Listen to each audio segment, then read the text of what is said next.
Do you remember how different the Eastern Conference was just 5 years ago?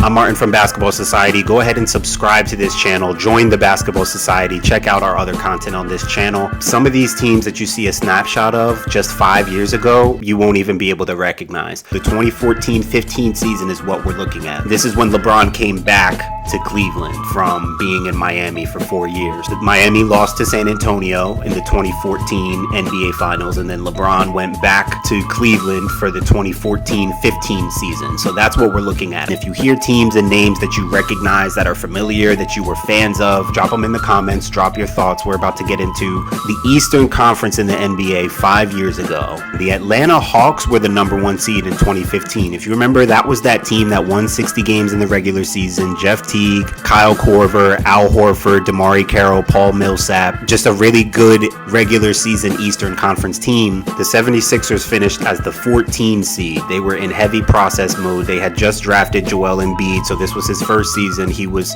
injured, so he wasn't seeing time on the floor yet. But Michael Carter-Williams and Tony Wroten were the leading scorers for the 76ers. Let's go down and look at Miami. Their first year without LeBron, they finished as a 10 seed, so they didn't make the playoffs their first year without LeBron. They had Dwayne Wade and Chris Bosh averaging over 20 points a game. Last year in the bubble, the Miami Heat win the Eastern Conference. They have Jimmy Butler. Jimmy Butler has done so much moving around just in the last 5 years. In 2015, was a member of the Chicago Bulls. They finished as the 3 seed that season. Derrick Rose, Pau Gasol, Joakim Noah, Kirk Hinrich. So Jimmy Butler, just in the last 5 years, was on Chicago as the 3 seed, went to the Western Conference, played in Minnesota, came back to the East as a member of the 76ers, and now finds himself in Miami, where they just won the East a year ago. So in 2015, the Toronto Raptors finished as the number 4 seed. Kyle Lowry, DeMar DeRozan, we all remember that era well. They made the big trade for Kawhi in 2018. You win the East, now Kawhi's back out west. Toronto, still a formidable team, still a team that you have to deal with, not one of the Eastern Conference powers anymore. This is how much the Eastern Conference has literally been changing and fluctuating over the last 5 years. Like, it's actually nuts. Milwaukee was the number 6 seed. You remember who their head coach was?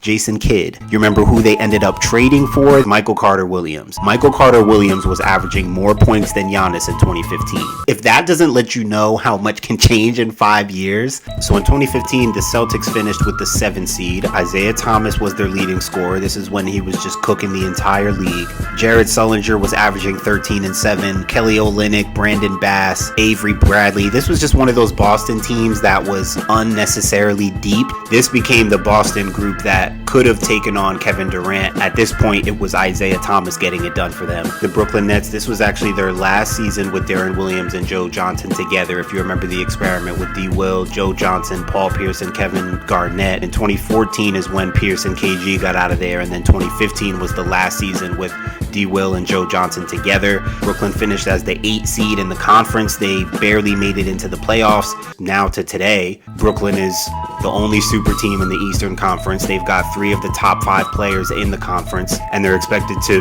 win the East and go on to the NBA Finals. Let me know your thoughts on how the Eastern Conference has changed just in the last 5 years. Let me know what your picks are. Who's going to win the Eastern Conference this year? Who are your favorites? Who are your sleepers? Because if things keep going this way, in 5 years, the East is going to look even crazier than it does now. Thank you for watching this video. You should join the Basketball Society. Seriously, you should. I feel like you're a basketball fan. If you're still watching this, you definitely love basketball like I do. So go ahead and subscribe. Join the Basketball Society. Find out when we're dropping content. You might as well hit subscribe.